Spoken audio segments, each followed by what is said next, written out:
It's the Pete Sousa Show. Sports, Pete.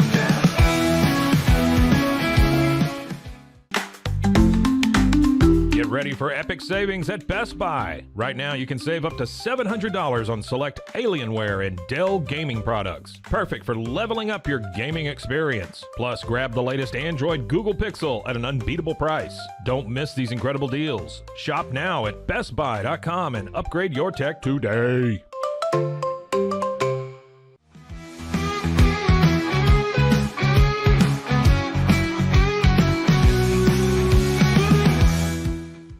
We definitely love our relationship and love Extraco. It's been an amazing experience. They made the PPP process easier. They were reaching out to me saying, what can I do to help you?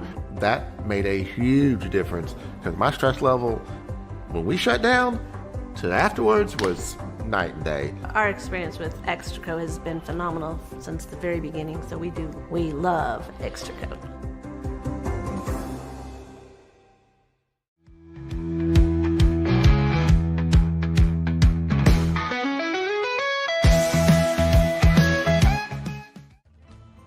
Ready to bring your vision to life? At Small Rig, every idea, design, and product is inspired by you, the creator. With our industry-first under co-design mode and the Dream Rig free customization project, we unite with global creators to turn big dreams into reality. Whether it's a cage rig or mount, Small Rig's versatile gear is built to elevate your craft. Small Rig, where your creativity meets our innovation. Go to smallrig.com.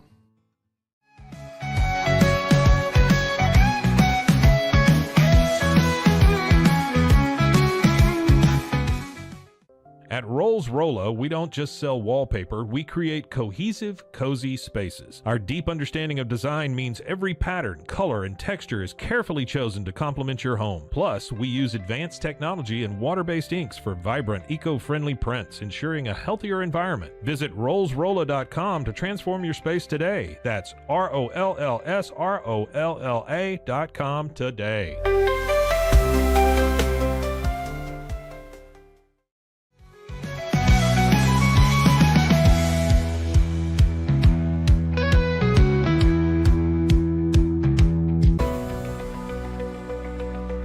At 25 Home, our ultimate goal is to provide you with a transformative experience, making each day feel like it has an extra hour. We believe your home is more than just a space, it's a sanctuary where comfort, relaxation, and happiness thrive.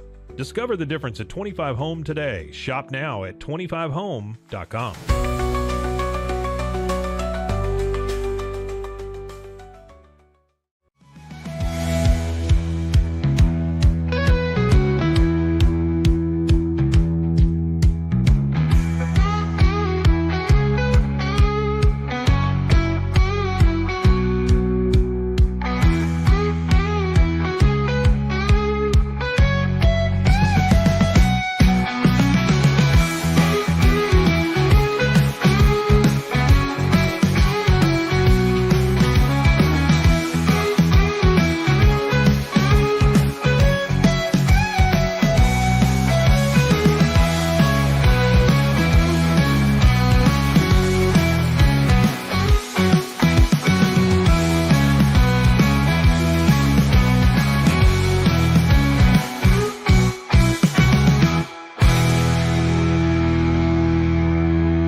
Hey, we're off to a good start. The Pete Sousa Show here, live on the 21st floor of the Alico building on a Tuesday after the championship, the national championship game. Pete Sousa.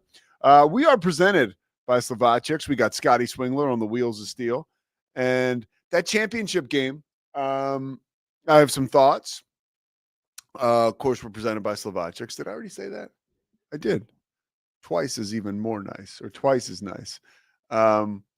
And I have a lot of thoughts on the championship game. We're going to get with our good buddy, friend of the show, Cam Stewart, later on to talk about the state of Baylor basketball, and also a couple things about that game that caught my eye.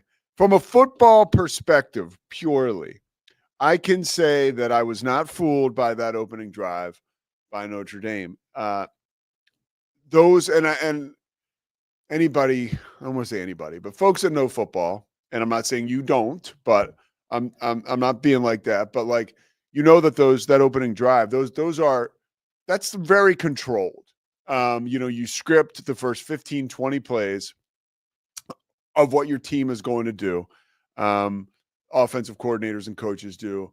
And the quarterback, obviously Riley Leonard, very in tune with what was going to go down in that opening drive. And it asked a lot of Riley Leonard. And I didn't have any issue with that. I sometimes wonder, are we not in good enough shape? I really do. I mean, you're at the top of your game. You're playing in the national championship, and I'm sure they were asking a lot of Riley Leonard. And I'm not sure. Maybe if you put Lamar Jackson in the same exact scenario, he would have been going off to the sideline after that first long touchdown drive and throwing up as well. But it was very clear early on that what Notre Dame did in the beginning of the game, one, it was off a script, which understandably, it's great. It moves the team in the right direction. And like, kudos to Notre Dame. They got on the board early. Obviously, like, that was amazing what they did. But it wasn't sustainable in two regards. One, that was obviously scripted. So that was something that they conceived before the game and had stuck to, and that script helped them get a touchdown early on. And talking about those scripted plays. And then when you think about what they were asking of Riley Leonard, that was just a lot for a guy like him to have to run the football as much as he was asked to run the football on that drive. We're not talking about the next iteration of Michael Vick. And Michael Vick couldn't even pull that off in the 1999 championship against Florida State. Like, only the best of the best can really, obviously, you could say that Leonard had a better supporting cast, but it became apparent to me early on that, like, okay, good for Notre Dame. They're in the game. This is exciting. But then what we thought was going to happen did happen, where Ohio State was overwhelming. When we had Brian Ferguson on yesterday, Brian Driscoll, sorry, I felt like I was a little mystified about how, when he talked about Notre Dame being able to overpower Ohio State. I mean, like, he's the expert, right? You have somebody, this is like a little like inside baseball media wise, like, you don't have somebody like Brian Driscoll on your show to argue with them. But I did not necessarily agree with that. I felt like Ohio State was the bigger, stronger, faster team. And that's what played out last night. They're just physically a better football team. And when you talk about what happened to them early on in the game, when you are in a championship game and you're a Notre Dame fan last night, and Will Howard, right, who is not Patrick Mahomes, starts to dink and dunk, and he's getting very comfortable, and then he goes down the field, and then you look up and the statistic says that he's completed 18 straight passes dating back to the semifinal game. Like, that spells big time trouble. When you have an opposing quarterback get on a heater like that, like, two things are happening. One, obviously there's progress and production. You're moving the ball down the field. But two, the most important position on your team is gaining like this great self-confidence, right? And when it's a veteran like Will Howard, you kind of put it all together. Like, okay, he's smart enough not to make the foolish throw, but he's just physical enough and athletic enough to make the big play. And now he's doing that with a ton of confidence behind him. And at that point, I thought that they were in big trouble in Notre Dame. And then at halftime, I thought it was super interesting how first of all, one thing, and Cam's coming on, and we're going to talk to him a little bit about this.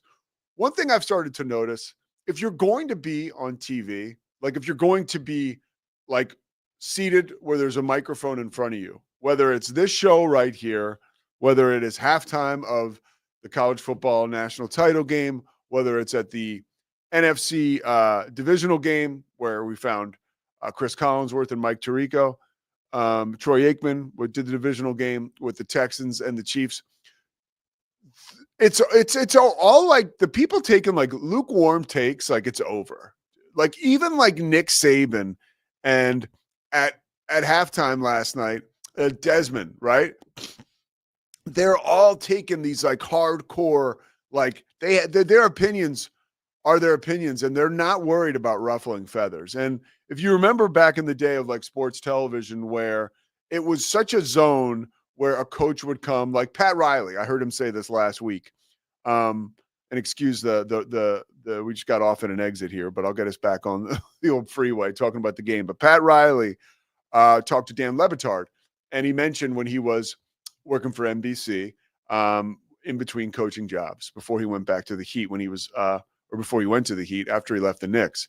And he worked with Bob Costas, and he wasn't great, and he was honest about not being great, but he was also honest about the fact that he didn't want to say anything that would impede upon his progress getting a job back in the NBA. And he also knew, as a coach, there were so many things that are out of your control, and he respected the craft, and he just couldn't see himself taking other coaches, players to task, specifically when he could maybe work for an organization or with a coach that he took to task, or a player. I feel like that's gone now. Nick Saban, I mean, where's he going to coach again? Wherever he wants is the answer, probably. But at his age, it's clear that he's done. And, you know, Desmond is just – Desmond Howard, obviously, is just I'm talking about him like he's my best buddy. Outside of Desmond Tutu, though, there is only one Desmond, and it's Desmond Howard. So Desmond is talking about – I'm still in my Desmond jag here. He was just talking about the fact that you can't leave who's number 4 on Ohio State, Scotty? You can't leave Jeremiah Smith. It's like it's just literally it's malpractice, coaching wise and performance wise, to leave that guy open. And it was great. He really hammered his point home. Like, I don't care what you're saying to your other defensive back in coverage. There is no way you leave that dude open. And I love when, you know, it's not like these guys have an axe to grind, but they're telling the truth. Nick Saban said the same thing. He was like, this is ugly, and it's about to get even more ugly because Notre Dame can't get off the field on third down. And I love that. There's no like soft opinions. Everybody's hardcore now. Speaking of hardcore, right? How about this? And I'm going to go there, so just hang on. As I get my monster in me, I meant to pour it in my Daniel Stark injury lawyers mug here. Thank you to Daniel Stark. So then Reese Davis tells me that my president, our president, like it or not, right? And this is not political at all, but like now, like Donald Trump's on the screen. I'm like, whoa, this is wild. Like we're back in that zone. Now, I'm not so much worried about myself because really I don't care. I get a little worried that there's parts of our country in America that are deeply affected by this, and that those people get upset. And some of those people are very close to me, and I don't want those people to be upset. And I also want to respect their opinions and where they come from. But this was the first of, and I honestly, I think, you know, yesterday was a big day for everybody. Whether you like him or not, the inauguration, I think it triggered a lot of emotions in a lot of people. Okay, fine. I'm here to support the folks that are going through a tough time with this, and I'm here to joke with my friends that are happy about this. I'm here for it all. I am. So you know who to call. But that was like, whoa! I was surprised. But okay, here we are. Apparently, we're not just sticking to sports, which okay. And then after that, Travis Scott comes on, and I was looking at my phone, but I didn't quite even understand what the Travis Scott thing was. Until afterwards when Reese Davis told me what it was. And let me just tell you, I was happy to get back to football when the third quarter started. One, because I was super invested and interested to find out what Notre Dame was going to be able to do down the stretch of the game. And good for them, they fought back. Good for them, they showed moxie and resolve to come back. And they came out of the locker room clearly, and you got to tip your cap, right, to Al Golden and the Notre Dame defense for getting some stops and getting their defense off the field. Al Golden, Temple guy for a while. He got to Miami. Imagine you're Al Golden. You finally get your big time coaching job, and he got to Miami when that second scandal broke. When that guy Nevin, what's his face, the stockbroker, or was giving money to everybody. It was a total jailbreak. But Al Golden did a heck of a job last night coaching. And he did what he could do, but at the end of the day, Ohio State was just too good. But I was excited to see Notre Dame come out of the locker room, and especially late in the game. It was a one-score game, and the ESPN did a tremendous job. Chris Fowler, Kirk Herbstreit, just rising to the occasion. Someone like me who does play-by-play and like worships a guy like Chris Fowler. And I was like doing my due diligence, like respecting the craft. I went over to Sean McDonough on the radio call, and like that was just amazing. He was calling the game for ESPN radio. A guy like Sean McDonough, I don't think you appreciate just how good he is until you hear him do a radio call, because it's just like, holy, like the way he describes things, he takes you there. Like I can tell you from, again, my experience, like TV there's more pressure, but it's easier to call a game on TV than it is on radio. Again, there's more pressure, and if you allow that to affect you, that can be a whole nother animal. But putting together a radio call that is descriptive, that takes you there blow by blow, stroke by stroke, whatever you want to call it. Like that takes an immense amount of talent. With TV, obviously you need to have a lot of talent, but there's also, your ability to lay out and let the game breathe. That's a skill unto itself, but it's sometimes does, if you can understand that, this is my experience, it lessens the load a little bit of exactly what you have to do and how labor intensive it was. It is. So that aspect of the championship game, like the way that ESPN put it together, Chris Fowler, Kirk Herbstreit, Holly Rowe, Molly McGrath, like everybody just gets an A+. One thing I could, hopefully nobody from ESPN will watch this, but and I may say this to somebody if the conversation arises. There's one little thing that I think could be corrected, and I saw it twice during the college football playoff. When you have a sideline reporter talk to a coach at halftime, and they talk to him off camera, which is like, hey, like, you're going to talk to Ryan Day, like while he goes off the field, I'll get Marcus Freeman. Like they don't say the reporters come up with the idea. Like that's the idea. Like, Marcus Freeman on camera going into the locker room, and you'll talk to Ryan Day coming out. And then both of the reporters talk to the coaches as they come back out onto the field. But it's not on camera, so they have those notes. So the third quarter starts, and they go to Holly Rowe first, right? So she's able to talk about Ryan Day and, what he said to her coming back onto the field in the third quarter. And now it's down to Molly McGrath, right? But before Molly McGrath comes on camera, Notre Dame rattles off like an 80-yard game, a huge chunk play, which changes everything that is going on in the football game. But now you got Molly McGrath, who is tied to this report that she did with Marcus Freeman 15 minutes ago or 10 minutes ago. And it's funny, like it goes back to like TV news, like from what I learned, right? It's like new, now, next. Like, so now Molly McGrath is on camera, and she's sort of pigeonholed telling, because the report is, it's not, Molly McGrath's not going to tell us what she thinks. Nobody wants to hear what somebody like a reporter in that situation, whether it's Molly McGrath, whether it's me, which it won't be in the near future, I can promise you that, whether it's Holly Rowe, like you don't want to hear people's opinions that just talk to the coach. You want to hear what the coach said. But at the same time, what the coach said is sort of stale now because everything about the game has changed. So I feel like they put the reporters there in a little bit of a conundrum. And then, of course, down the stretch of the game, Notre Dame, like I mentioned, comes back. And not only is the game in question, but now the odds are in question. What was the final spread last night, Scotty, before the game? 8.5. What was the final score? Like, how much did? Oh, yeah, they covered. Yeah, they ended up covering. Scotty, what did you think of the broadcast? I got to bring you in for your college football expertise. Oh man, Pete. I didn't pay nearly as much attention to the broadcast itself as you do. I did pretty good, right? I gotta start studying the way you study these things. No, well, I just think there's a lot in these title games. There's just a lot of meat on the bone. Yeah. There's a lot of pomp and circumstance and pageantry, and you can be like sometimes I notice I can be like an old man, like a hater, and I'm like, dude, what is happening to me right now? Like, get that guy out of here.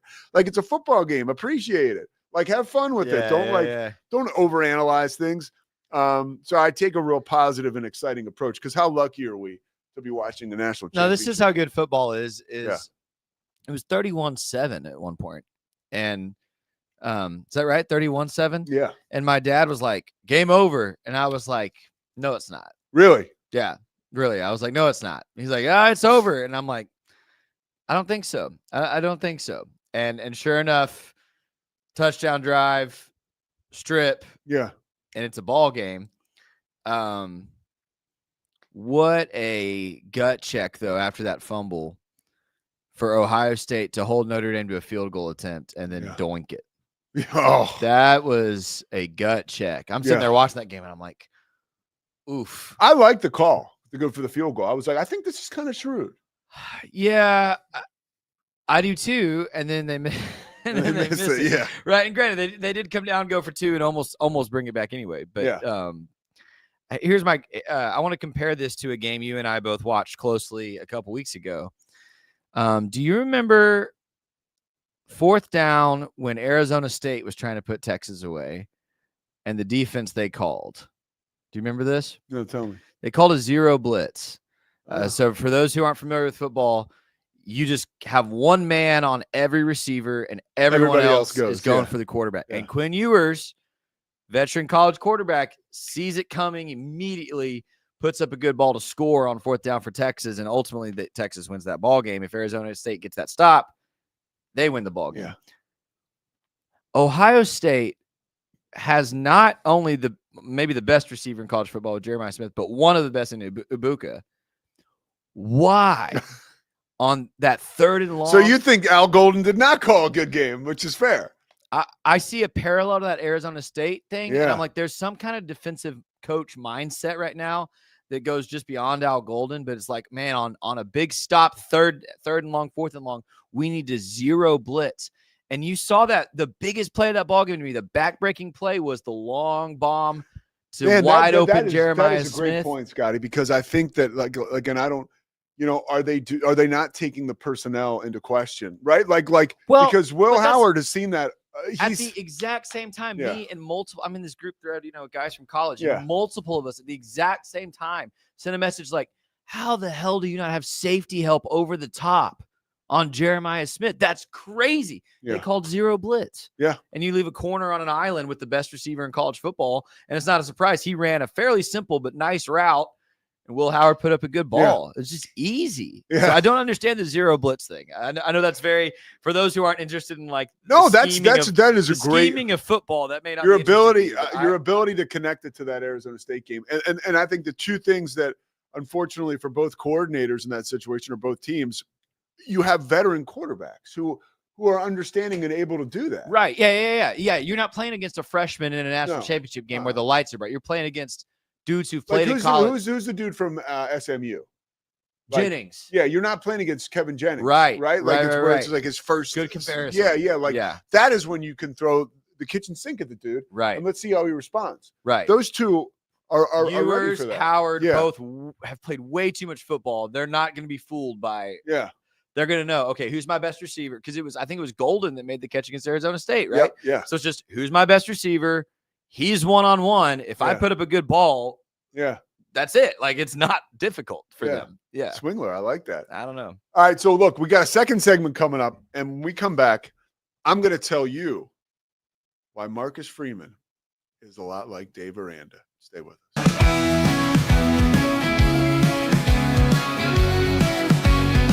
Nobody tells our stories better than our clients. The difference is stark. I was rear-ended at a stop. I thought I was fine, and then once I got home, I realized it's a lot worse than I thought. I ended up having a ruptured disc. You say you're not hurting, and then an hour later, you're saying you're in all this pain. I just felt like most people would think that I was lying. That's when I decided to call Daniel Stark. I owe a lot to Daniel Stark. They really got me what I deserved. The difference is stark.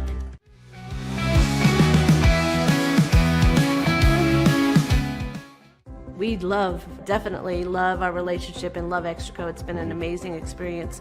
They made the PPP process easier. They were reaching out to me saying, what can I do to help you? That made a huge difference because my stress level, when we shut down, to afterwards was night and day. Our experience with Extraco has been phenomenal since the very beginning, so we love Extraco.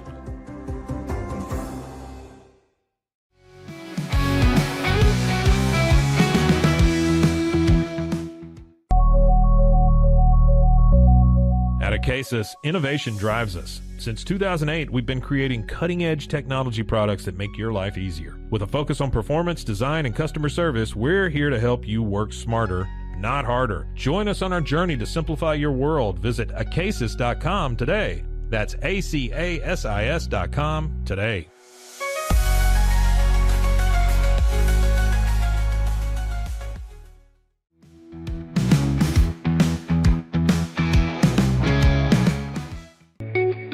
Unlock a world of convenience with Mully Box, your one-stop solution for personalized subscription boxes delivered right to your door.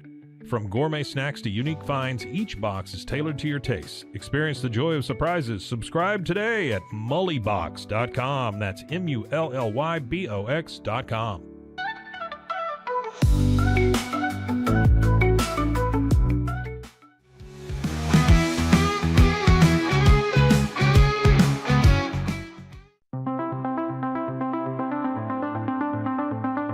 Transform your workspace with Hanomi Ergonomics. From adjustable chairs to standing desks, we provide solutions for comfort and productivity, whether at home or in the office.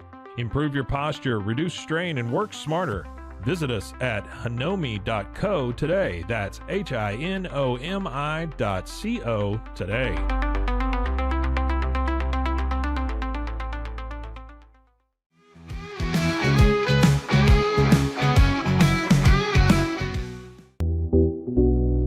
Unlock your full potential with Onnit, your go-to for premium supplements, fitness gear, and wellness essentials. Whether you're training hard, recovering faster, or just looking to feel your best, Onnit has the tools you need to perform at your peak. Visit Onnit, that's ONNIT.com, and elevate your mind, body, and spirit today.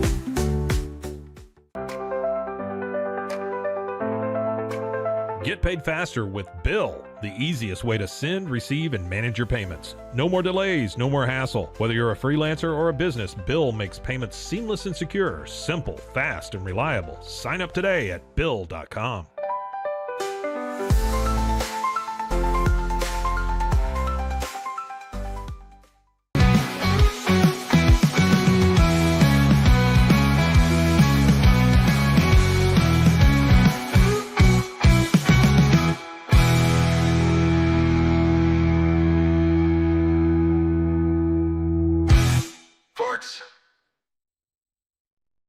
Pete Sousa Show continues here from the Alico Building in Central Texas. We are brought to you by Slovacics of West.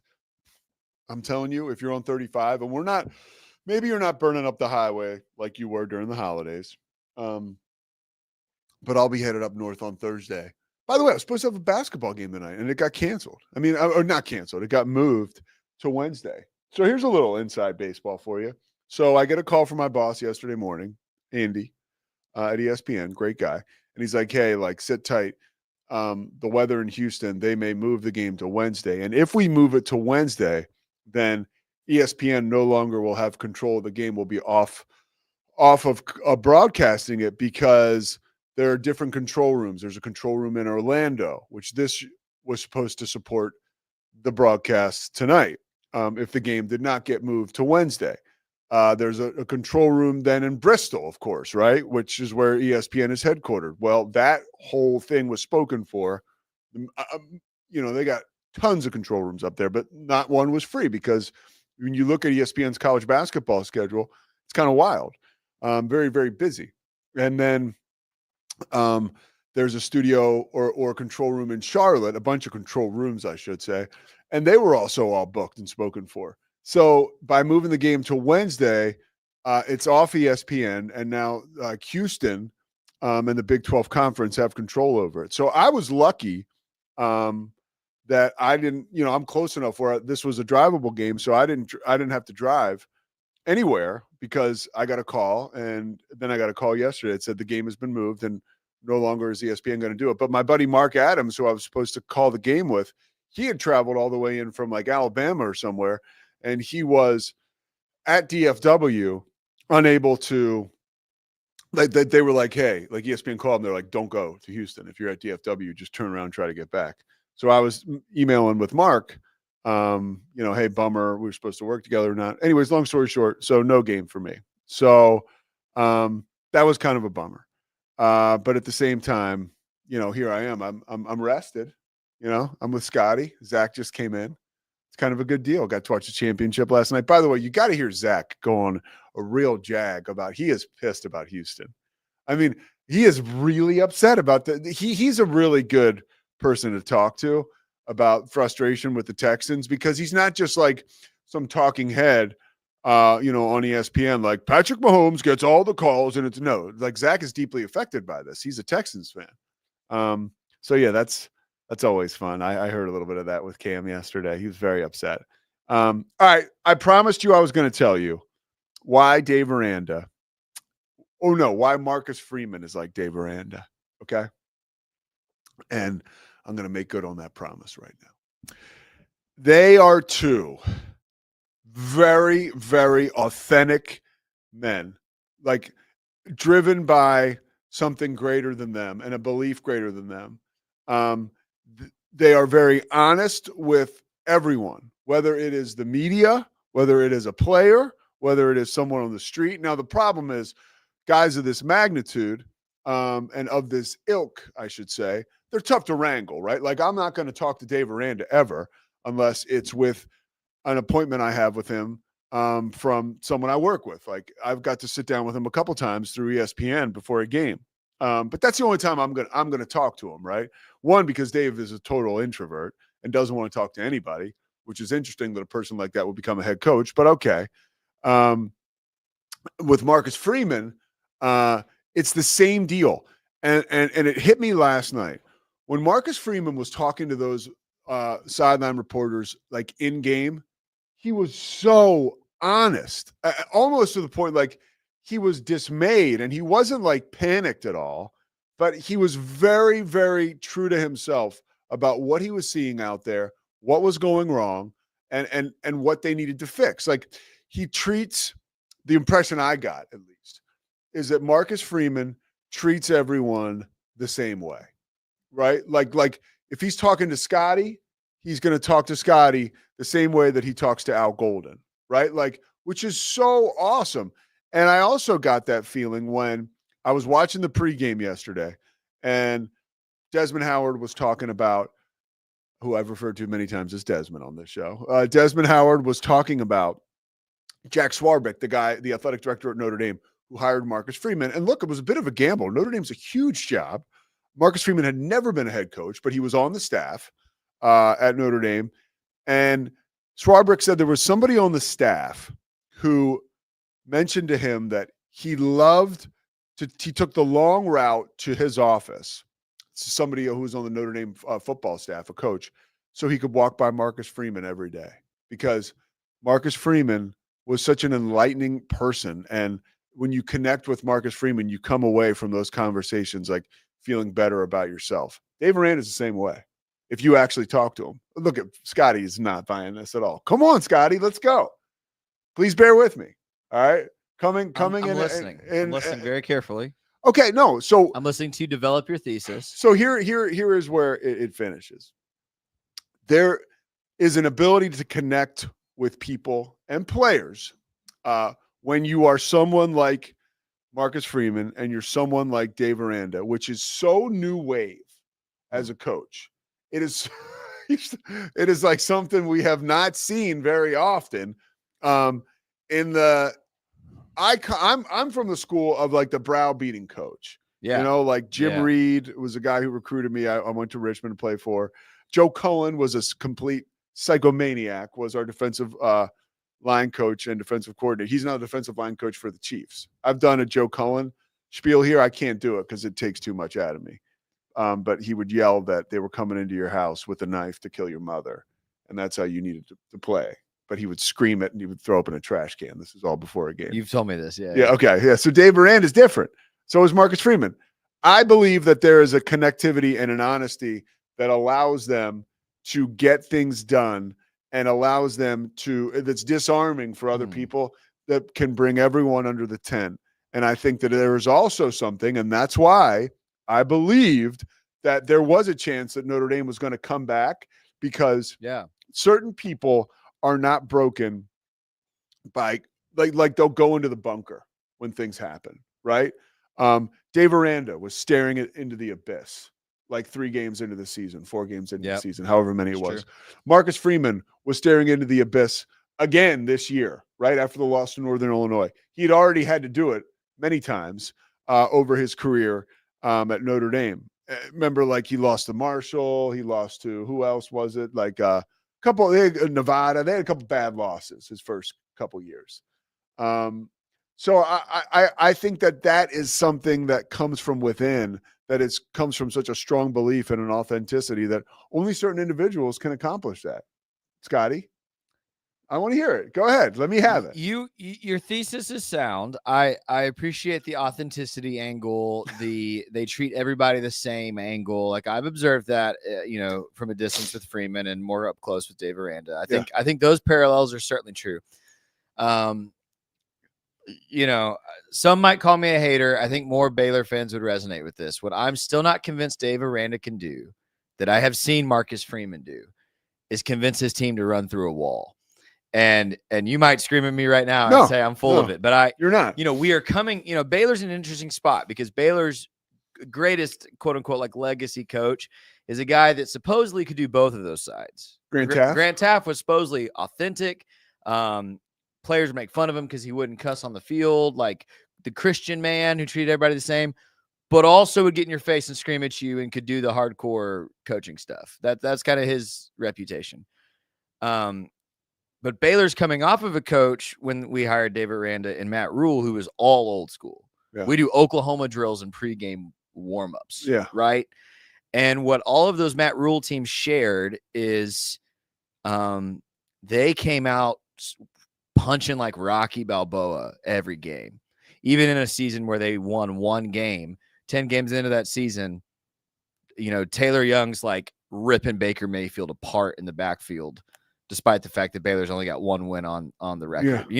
So, and Dave Aranda, and I didn't want to believe it about him because the back half of Baylor's season was so good this year, but that bowl game was so deflating. Like, I know I'm going back a few weeks, but like you have an SEC opponent. You finish better in your conference than they finish in theirs. It's Aranda getting back at his old team. You're in Houston. There's a really good turnout of Baylor fans at that game. And it took you a quarter and a half to like go, oh yeah, we're in a football game. Let's play. Like, and that has happened time and time again with Aranda, like where I want to see more. And he's honest with us about that. Like he said after the Utah game, he even said, do you remember? He was like, I put almost too much. I think they got almost a little too crazy before the game. But that's but to me, that was the wrong lesson. That was actually I was like, no. The problem in the Utah game was you kept your best quarterback on the bench the entire game. I want that team to play with more emotion. Okay. Usually. I don't feel like he does. In fact, this season, I laughed the first couple, and I'm not trying to say either way. I know it's Baylor, whatever, but the first few games of the season, I saw Dave Aranda on camera dropping F-bombs and huddles and screaming. And I was like, okay, like this is the first season I've seen like some fire there, So I don't think, but all I have to say, I don't think your thesis is bad. And I think they're both guys that are easy to root for. They are authentic. They are more soft-spoken and down to earth. I love, can I say one thing? I love how we talk about Dave Aranda like he just got done delivering newspapers. The guy won a Sugar Bowl. He won a Big 12 title. With Matt Rule's players. But he won. That is. We talked yesterday about Terrell Bernard, bro. Like, yeah. But here's the thing. but he did it. He came back from the dead this year with his players. He did. Like, so he did. I think he has weathered the storm. Like, of that. Well, I said it to you a few weeks ago, and This year. I will say it on my show when we bring it back. And Please bear with me. It'll come back very soon. This coming season is everything. See, now that's too much pressure. No, it's not. If you won 8 games this past season in such an impressive fashion, and you get all of your you get 4 or 5 starting offensive linemen back, your leading quarterback, receiver, and running back, and most of your defensive leaders back. And the transfer, Baylor has killed this transfer cycle. Not lost many big playmakers, has brought in a lot of playmakers. If you can't compete for the top of the Big 12 this season, I'm done. I'm done. So Scotty, as a young man, right, that you are. Listen here, young dude. man. No, not at all. But as like, you know, I've mentioned you. I think you got a lot going on in your life, like a lot of good stuff. Do you worry that you set yourself up for failure with these type of expectations? Or is that what being a diehard fan is all about? Pete, I'm going to take you through as briefly as I can because I know you're waiting to talk to Cam about Baylor basketball, and I will excuse myself from that conversation because I will not have any part of that conversation right now. I grew up watching. We had season tickets to Baylor football my whole life. My dad said we go to every game no matter what. And for most of my childhood and teenage years, those teams won 3 games a season. You went to every game? I watched, and we went to every game, and we stayed through the end of every game because it was a value for my dad. For my dad is we're going to root for Baylor, win, lose, or draw until the 4th quarter because that is what we do. So I grew up with that mindset.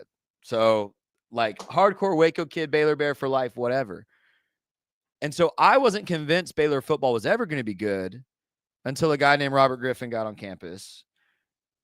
And then a couple years after he left, there was back-to-back conference titles.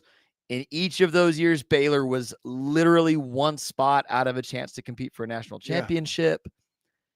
So then I saw the ceiling, right? I was like, oh, and we've always been, Waco's a great recruiting hub for the state of Texas. Like it's always been the potential, but Bryles unlocked it. Then we had, some crap, but Rule came back in and immediately proved Bryles wasn't a fluke.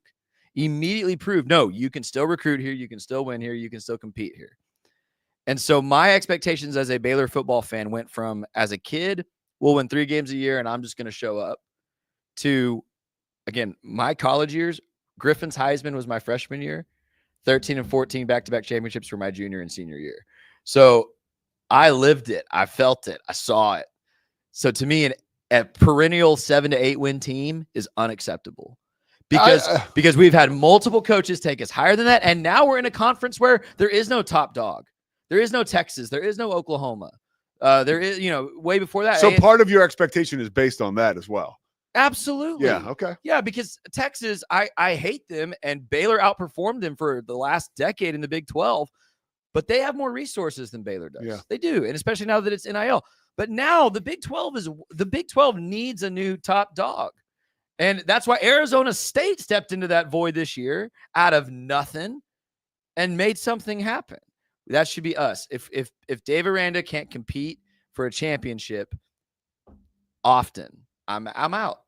Because some other coach can. 2 coaches have. I first of all, I look forward to meeting your father and shaking his hand, because that is that is amazing. I want to introduce you guys. That is amazing to have to really, like, you got to realize my father took us to 2 Eagles games a year, and we left in the 3rd quarter because the traffic was going to be bad. Like that was, and I really do appreciate like real fans that grew up. We were at every home. Yeah, home games where, Pete, there was 500 people in a 50,000 person stadium. I kid you not. My dad and I stood through a thunderstorm one time when Baylor lost by like 30. This is the real deal. Scotty Swingler, folks. Please bear with me. Is coming back in April. I haven't made the official announcement yet, well, but maybe maybe sooner than April, Pete. All right, there you go. We're gonna make that happen. Cam Stewart coming up next.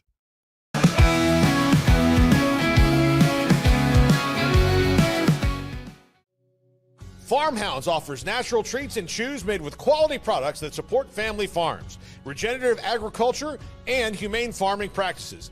Give your dog the best with wholesome, organic ingredients that promote health and happiness. Shop now at farmhounds.com.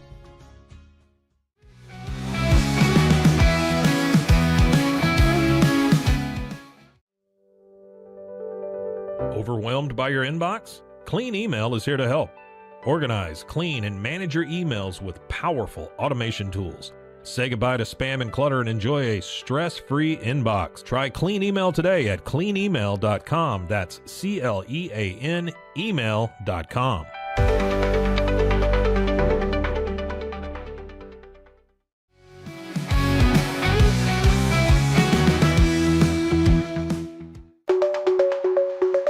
Protect your online privacy with NordVPN. Browse securely, access content from anywhere, and keep your data safe with military-grade encryption. Whether at home or on the go, NordVPN ensures your digital freedom. Stay secure. Download NordVPN today at nordvpn.com. That's NORDVPN.com.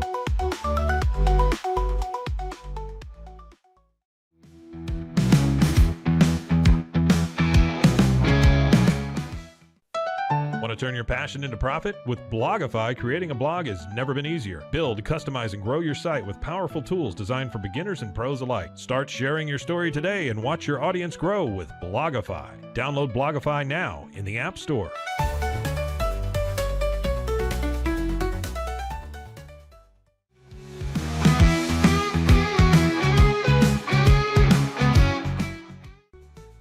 Easy Sun has been living fearlessly under the sun since 2016. Born from sailors' need for convenient sun protection, our mineral sunscreen is crafted with natural ingredients offering broad spectrum protection against UVA and UVB rays. Safe for your skin and the environment, stay protected on the go with Easy Sun, your ultimate sun care solution. Visit EasySun.com today. That's EEZYSUN.com.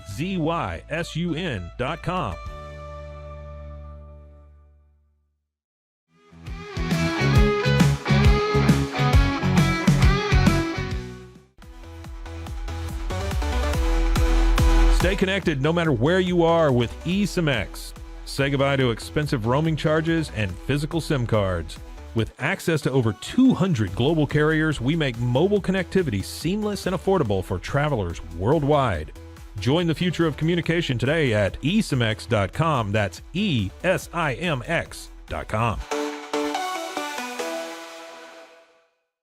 At Tusain's, we understand that maintaining a healthy lifestyle can be challenging, especially in today's fast-paced world. That's why our mission is to make fitness accessible to everyone, anywhere. Committed to excellence, we adopt a user-centric approach guided by ergonomics and medical science. With a team of seasoned professionals in R&D, design, and manufacturing, we prioritize quality across our entire product line. Visit Tusains.com today and start your journey to better health. That's TOUSAINS.com.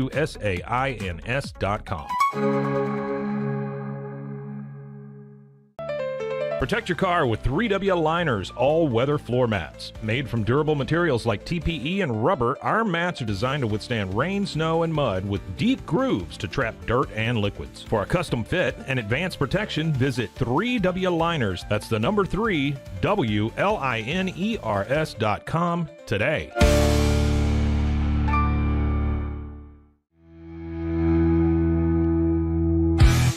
Sports.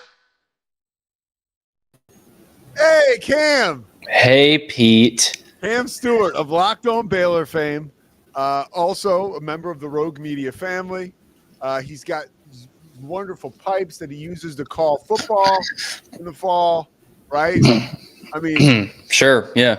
And he's live in Chicago right now. Yeah. Is Sean McDonough the best play-by-play guy ever? He's on the Mount Rushmore. I mean, he's still the best right now, like for sure. It honestly, it goes between him and Al Michaels for me. And I've heard Al Michaels is a great guy. Talk to Sean McDonough. He does seem like a great guy. Sean can do it all, man. He can do any sport. Him and Al can do any sport, any level. And most importantly, when you hear that voice, it's a big game. Yes. Right? Like, Al, McDonough, Buck maybe more than anybody ever. Nance, like you hear that and you're like, oh, okay. Like this is a big deal. This is a big event. McDonough is, I mean, yeah, he's pretty great, man. Can you turn him up a little bit in the headphones? So here is why I was like so convinced of this last night. I was like transitioning rooms, and I was like, oh, like I got to turn the TV off, and now it's a goddamn, of course, yeah. now it's a goddamn rigmarole to get the TV and the YouTube TV. So I'm like, let me just as I transition rooms, I'm just gonna put on Sirius, and listen to the ESPN radio call. Dude, he was so good. I was like, and to me, and you can correct me if I'm wrong because you do play-by-play as well. Radio, I think, almost takes more talent than calling a game on TV. It does. TV takes, I think there's more pressure to certain aspects of television for sure. Mm-hmm. But like that radio call that Sean McDonough, I mean, it was just kind of like, Irish are in a hurry. Well, they have got a lot to do right now. And then like they score a touchdown. Don't hang up the phone on the Irish just yet. Just all this stuff. And the way he describes the action on the field, I was reminded as to why he was so good, and almost reminded at how a play-by-play guy and his skill set is not on full display on television, no matter how big the game, right? Yeah. That radio call is something special. He's pretty great, man. And what I also loved about him in his short live tenure as the Monday Night Football voice, which should have been longer. One of only 5 men ever to do it. And Keith Jackson kind of doesn't count. He did 1 season. Go ahead. Yeah. Was he would be critical of the refs. And like I'm sure that's why he wasn't the voice for very long. But he was like not afraid to be like, that seemed like a bad call. Like we can question coaches' decisions as broadcasters, but we can't criticize the refs at the NFL level. So I like that about him. And when you were describing the things he kind of peppers in there in the radio broadcast, it reminded me of probably my favorite Sean McDonough moment, which is, I should have got the clip for you. This is on me, Pete. I should have got the clip for you.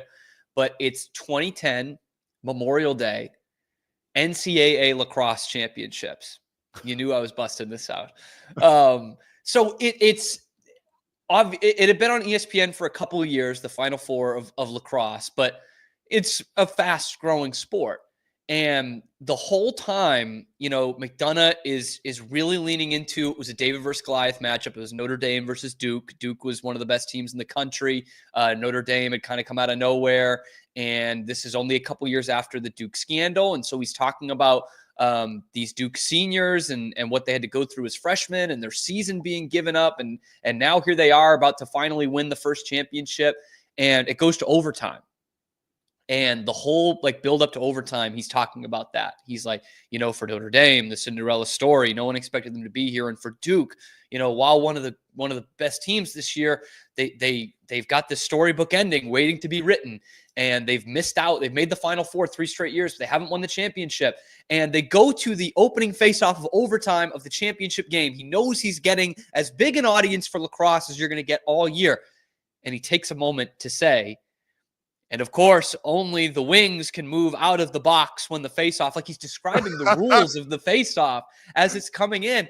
And it just flows seamlessly into one cleanly by Costabile, charging towards the net, and he scores! It is a storybook ending for the Duke seniors. And he just rolls right into it. It's so good. It's so effortless that you can go from, you could have not watched any lacrosse ever. Yes. Yeah. And you can go into that 30 seconds and realize how cool that was, how unexpected that is.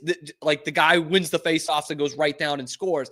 And to know what that moment was, all of it, the rules, the moment, like all in one. You could not watch a lacrosse game ever and go into that 30 seconds because Sean McDonough is calling it. And it's totally seamless and it's total poetry. Yes. And he's not trying to do that. You know what I mean? It's what he does. It's not like there's not an overarching emphasis like in your face with this. Correct. Which I think his replacement on Monday Night Football does a lot of. And that was Tessitore. And also that's the other thing. Sean McDonough is really good. And like you used the term poetic there, but it never feels like the Sean McDonough show. No. I watched an ESPN game with Tessitore, and it feels like the Joe Tessitore show. And he's not the only one. Plenty of announcers like that. Yeah. But with Buck and McDonough and Nance, like it doesn't feel like it's their show. And what I also really like about McDonough is he remembers where he comes from. Shuts that out a lot. In fact, I bring back to the 2010 semifinals. Max Quinzani scored the game-winning goal for Duke.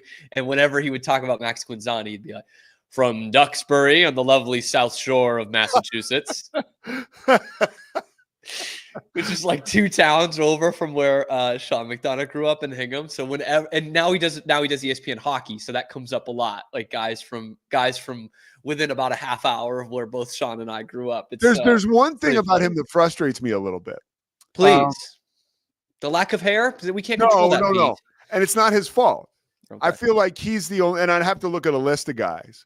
But he really legitimized the Syracuse Newhouse stuff. That is, that's a fair point, man. He's a very real play-by-play guy. A lot of guys that came out of the Syracuse are literally like they're just so cookie cutter. Yep. They don't even know. Blowhards, man. They're young guys who don't know what they don't know, but they try to be somebody that they're not, and you can smell it after an hour of watching a game. And look, some of those, every once in a while, a guy like that, and I'm not even sure where this guy went to school, but you get a Mike Monaco, who's just unbelievable. He's hurting today, by the way. What's wrong? Oh, why? Because he went to Notre Dame. Oh, he did? Okay. Yeah. Monaco's like amazing. But so you get what I'm saying about that. All right. I only have you for a certain amount of time here, so I got a bunch I want to cover. Okay. You're a student of sports media. Yeah, unfortunately. And that's one of the many reasons I appreciate you like you do. But you've got an old soul, and you really do have history with all these broadcasts and broadcasters. Is it different now? Help me out. If you watch a halftime show at the Super Bowl or the national championship, like there's Nick Saban and there's Desmond Howard, and they are giving like lightning takes. Like they are not afraid. Like Pat Riley was on Dan Le Batard a few weeks ago, and Pat Riley talked about how he was not a good analyst because he didn't want to go after coaches or players because he knew he wanted to get back in. Which happens a lot more often than most people think. But it doesn't happen as much anymore. Right. Because I think guys are so willing to go there, and there's so much noise. If you want to be relevant or keep your job at all, you have got to say something. Mm-hmm. Have you noticed that? Yes. Yeah. Because when I see across all sports media, whether it be, studio shows, radio shows, podcasts, like there's 2 things that I think actually, and it's the Barstool method that I'm going with here, and why that became so successful and changed sports media. Because really, when you boil down to it, there's 2.5 things that you want from whomever you're listening to. Do you want them to be passionate, and you want them to be funny? And the other half thing is they gotta know what they're talking about to some extent, right? You can't just roll in here like Pete's not doing a lacrosse show. You need those 2.5 things, man.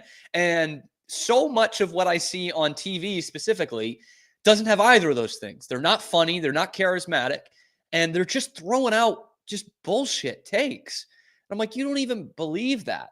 Or in sports talk radio, you're trying to do this rant, and like, I know you don't care about this. You were in there plenty in that studio when I was doing my rants. Did you ever think, oh, this is bullshit? Like he doesn't. Yeah, no, I forget you believed all that. It was a side of you I'd never seen before. Right. And so when you get Saban and Desmond Howard on there, like, no offense to those guys, they're not funny.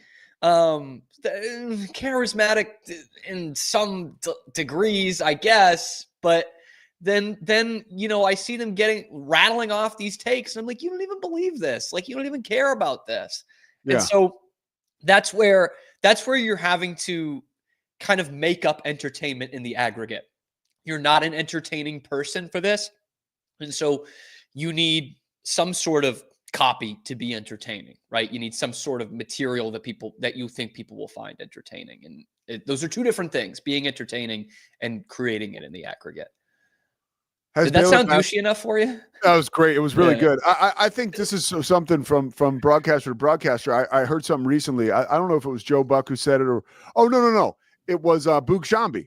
And he talked about how, look, man, like on a Tuesday night, like he might be watching something totally different than the Marlins or the Cubs and he talked about like, we want our play-by-play guys, or he wasn't saying we, but I think it was whoever was interviewing him was saying this, like, we want you guys to have like pop culture knowledge. Like, that's why Joe Buck's great, because he's kind of funny.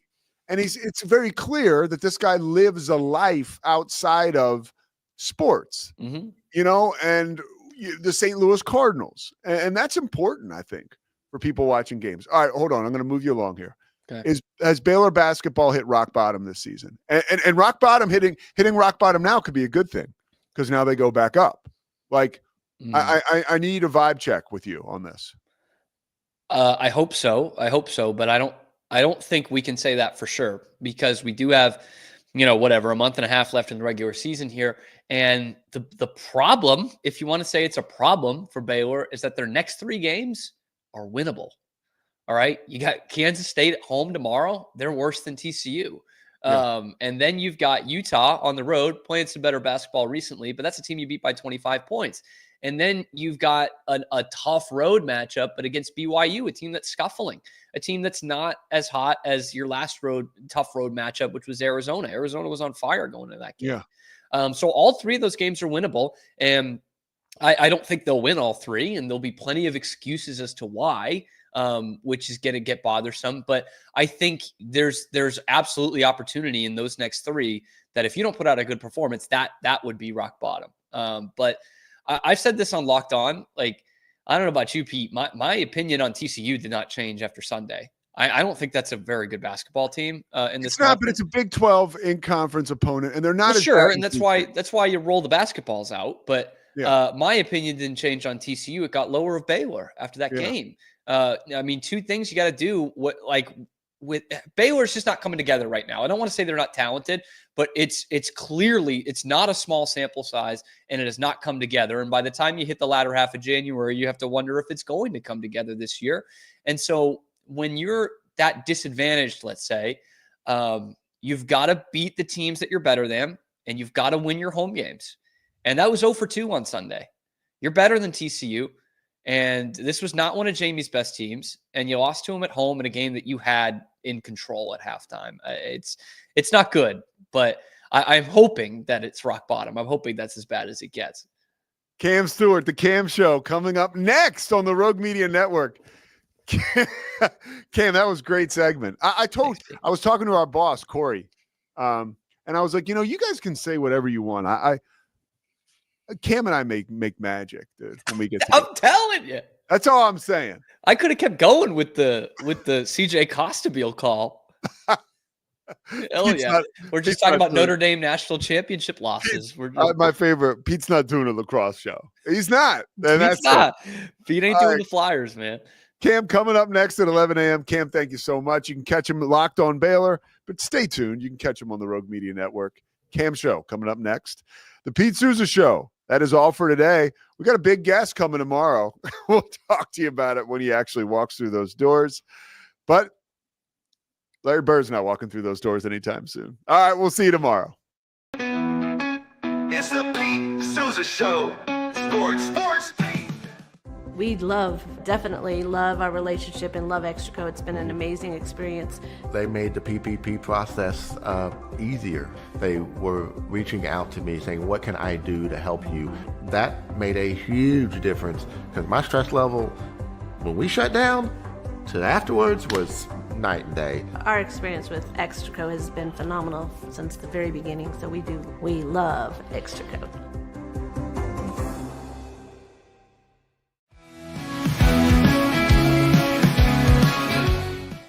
Nobody tells our stories better than our clients. The difference is stark. I was rear-ended at 70 miles an hour. I was injured, had a concussion. The insurance company, they delayed. They were playing games from the initial conversation. They weren't going to help me. The biggest thing I learned through this is that you can't go through this alone. I called Daniel Stark. They were going to help me, and everything was going to be all right. Daniel Stark got me 10 times the insurance company offered. The difference is stark.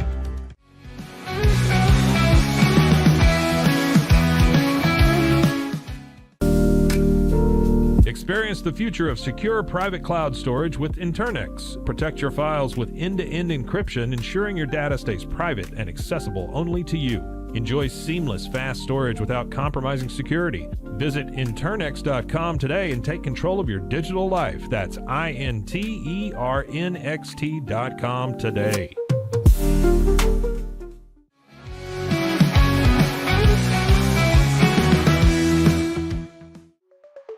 Protect your online privacy with NordVPN.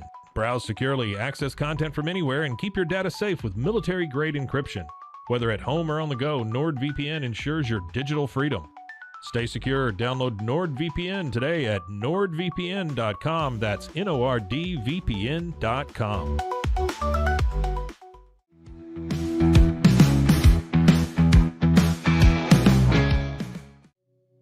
Farmhounds offers natural treats and chews made with quality products that support family farms, regenerative agriculture, and humane farming practices. Give your dog the best with wholesome, organic ingredients that promote health and happiness. Shop now at farmhounds.com.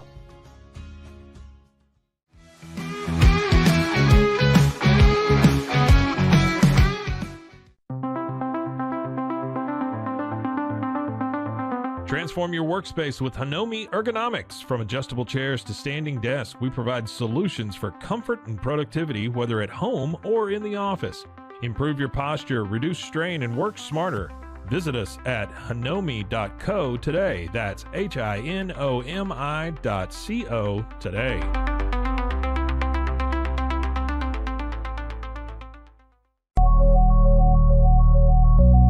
At Acasis, innovation drives us. Since 2008, we've been creating cutting-edge technology products that make your life easier. With a focus on performance, design, and customer service, we're here to help you work smarter, not harder. Join us on our journey to simplify your world. Visit acasis.com today. That's ACASIS.com today.